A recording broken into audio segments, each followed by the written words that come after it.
Hi, I'm Pam, and I'm here to talk about video games. The season of summer game announcements has just passed. Last week we had Summer Game Fest, along with all the major showcases from the major platforms and a few other showcases as well. I watched a number of them. I started with Summer Games Fest, which I streamed over on Twitch with Dylan, and we also streamed the Future Games Show, which now that I think about it, what is the Future Games Show other than Games of the Future, which literally every one of these showcases is? I watched the Xbox showcase on my own, and I got caught up on the PC game show as well. I ended up noting a ton of games down and adding various to wish lists. I'm going to talk about some of the announcements that were most intriguing to me, and I'm going to focus on games that I haven't yet talked about, even though they might not have been brand new announcements this season. So the first game announcement that I was made aware of, I think actually came on the PlayStation showcase, but I found out about it a little before, and this is Rayman Legends Retold from Ubisoft. I actually got to play a demo of this. I got to play the first two worlds a few weeks back before it was announced, and Rayman Legends is one of my top 10 games of all time. It is just pure platforming joy to play. However, when I first learned that the new game that I was going to be playing was a remake of Rayman Legends, my first response was, why? This is a game that's already available on basically every platform in the last 3 generations of consoles, and it looks and it plays great today. But then I actually got to play it, and my mindset did switch over a little bit. I find that the remake into a full 2.5D and occasional 3D environment does look great and also feels quite different. While it has the classic Rayman Legends levels, just in a different sort of perspective, it also includes new content, including dragon riding segments where you do a kind of Star Foxy barrel rolling go through a level, which are a lot of fun. I've been told that there are going to be new musical levels, and the musical levels of Rayman Legends are like some of the most joyous moments in gaming ever, so I'm really excited for those, although I did not get to see any for myself. The game also features an entirely new overworld experience. Rather than jumping into paintings, you have an overworld that you can do some exploration in.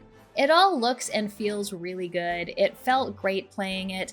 We were given, I think, 2 hours to play, but I've played this game a lot, so I got through most of the content pretty quickly, including some of the time trials and things which are also there. The only thing that does not thrill me about this Retold remake is cutscenes. They've added cutscenes, and I don't think Rayman needs to talk. I feel like he's an expressive little guy. I know what's going on just from a beginning cutscene. I don't really want the characters to talk, but you can skip those.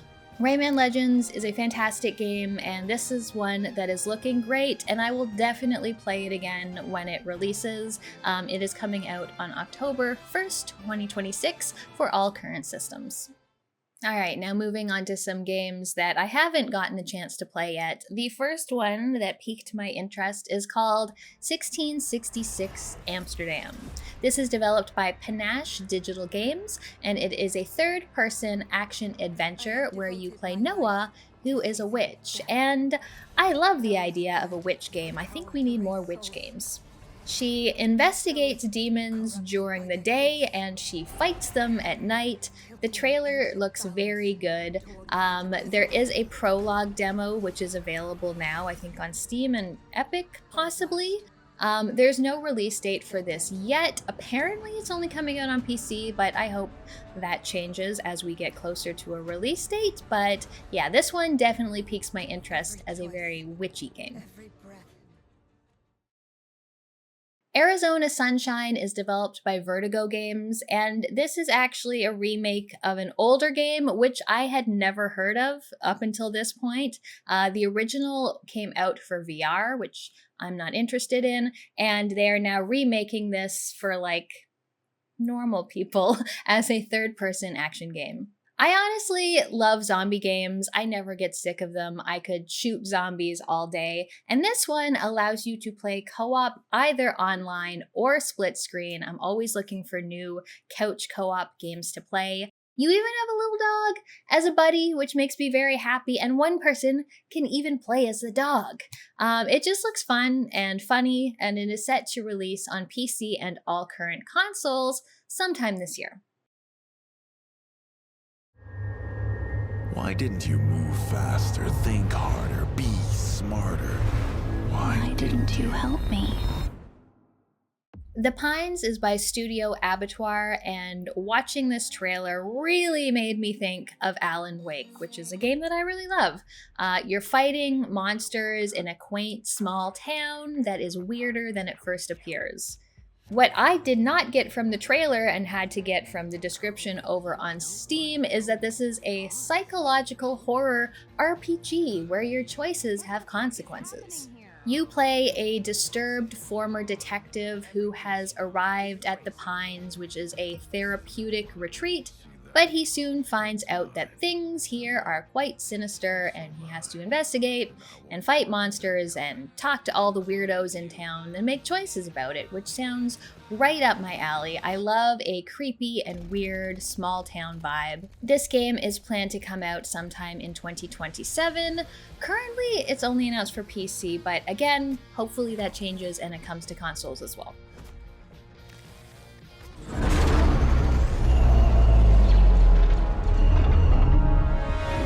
Star Wars Zero Company is developed by Bit Reactor and Respawn Entertainment. This is a turn-based tactics game set in the Star Wars universe during the Clone Wars. I know I've seen this game before, but I don't think I've talked about it. You control a group of mercenaries, and the game combines turn-based combat and also base management and leveling up and getting stronger. It also looks like it has a decent amount of narrative in it. As oversaturated as the Star Wars IP has become, it's a universe that I've always liked, and I'm always looking for the next XCOM. Will this be it? I don't know, I guess we'll see. This game is releasing pretty soon. It's coming out on August 27th of this year for PC, PlayStation, and Xbox.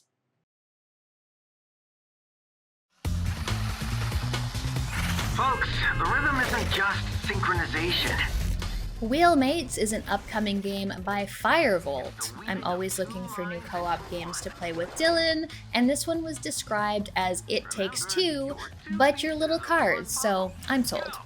This is a co-op, puzzle, platforming, driving adventure. It looks really cute. You are playing as little tiny cars as they explore the big world of a house in the backyard and various locations, and I think it looks adorable and fun to play with a friend. It's coming out for PC on September 7th, 2026.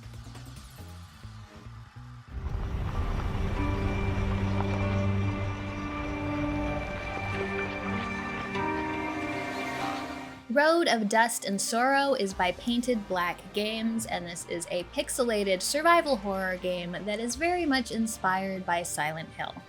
You play as a mother and daughter, which makes me happy. I'm always looking to see more mothers in video games. It looks like you're set up in an RV as your base, as you craft and explore and fight and puzzle solve, and likely get tormented by your repressed past and a bunch of guilt. There's always guilt involved. Honestly, this looks really good. It's coming out sometime this year for PC and consoles.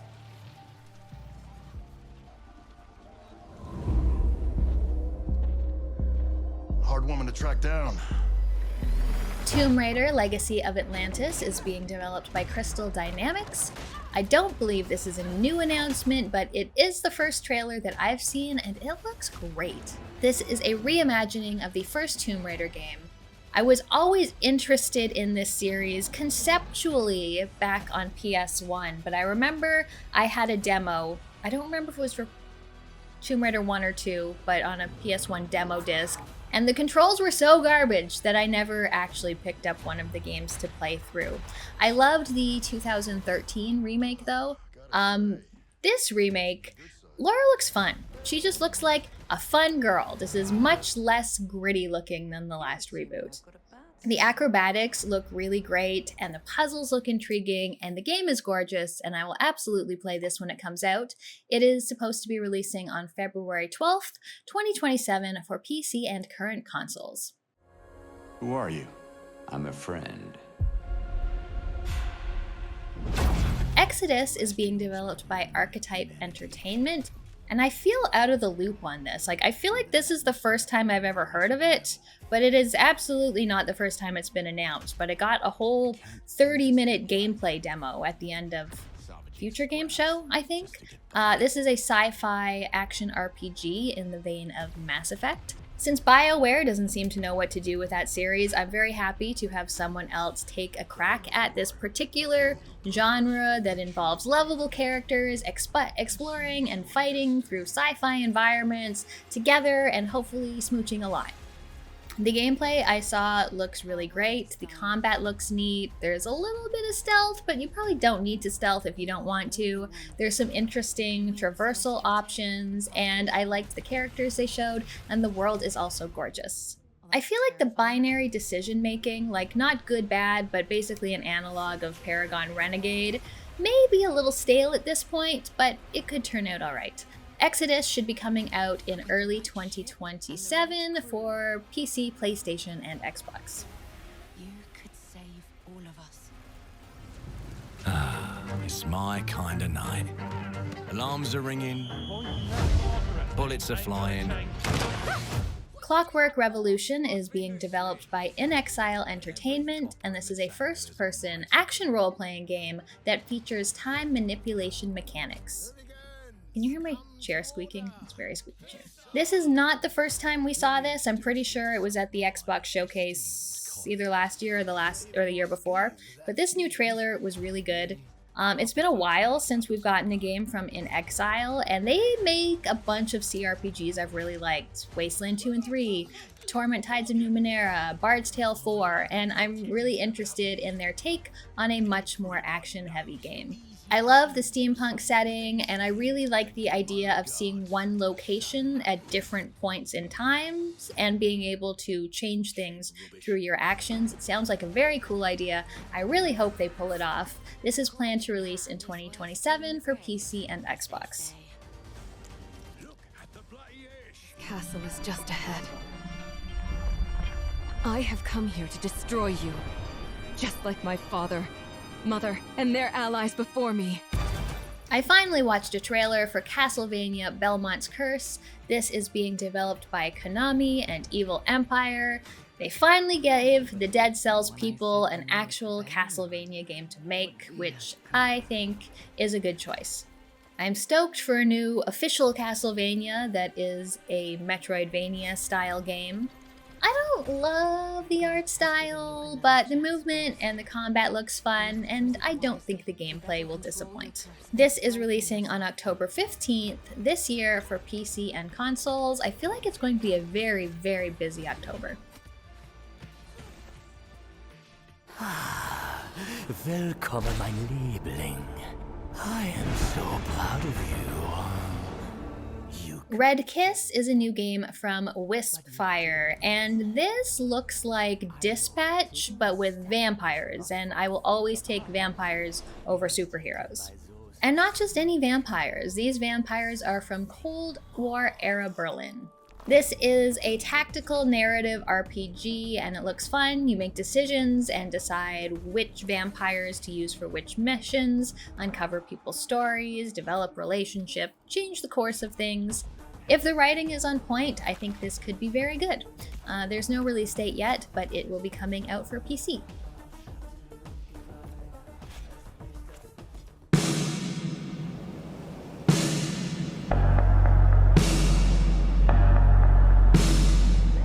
Signet City is the newest game by Jump Over the Age, makers of the Citizen Sleeper games, which are excellent narrative RPGs. This is their new one, which they are calling a fungal punk RPG, and you play a parasite. You grow through people, you uncover their stories, and you influence them, which I think is just a fantastically novel idea. I know the writing and the world building capability exist in this studio, and this looks like it's taking things to an even more interesting and unfamiliar place, and the concept is just so cool. No date yet, no consoles, but I will definitely be keeping an eye out for this one. That night, you died. That night, you became one of us. And last but not least, we've got something new from World of Darkness. Vampire the Masquerade Eternal Whispers is being developed by Flyos. Flyos? And I don't want to get too excited. We know where that's left me with Vampire the Masquerade and Bloodlines in particular, but this is what I want from the Vampire the Masquerade IP. I don't want a flashy action game that forgets that it's supposed to be a role-playing game, but I want something more than just a visual novel. The CRPG is the perfect genre to bring the tabletop game to a video game, and I really, really hope they pull it off. Honestly, I don't even know what the story is. I just know they're putting Vampire the Masquerade in a top-down isometric CRPG format, and I really, really hope it's good. This one takes place in Montreal. I've played through a bunch of the tabletop game Vampire the Masquerade chapters, which also takes place in Montreal. In fact, I think they're both made by the same people. It's really fun. Dylan and I have played through. It's sort of like taking the tabletop rules, but kind of giving a built-in DM. So it's a little more of a structured experience. And it's been fun. We played like 4, 5, 6 chapters of it. The setup is the real barrier because it takes a long time to set up. It's a giant box. But yeah, give me that in a video game. Please be good. No release date yet, or consoles are listed.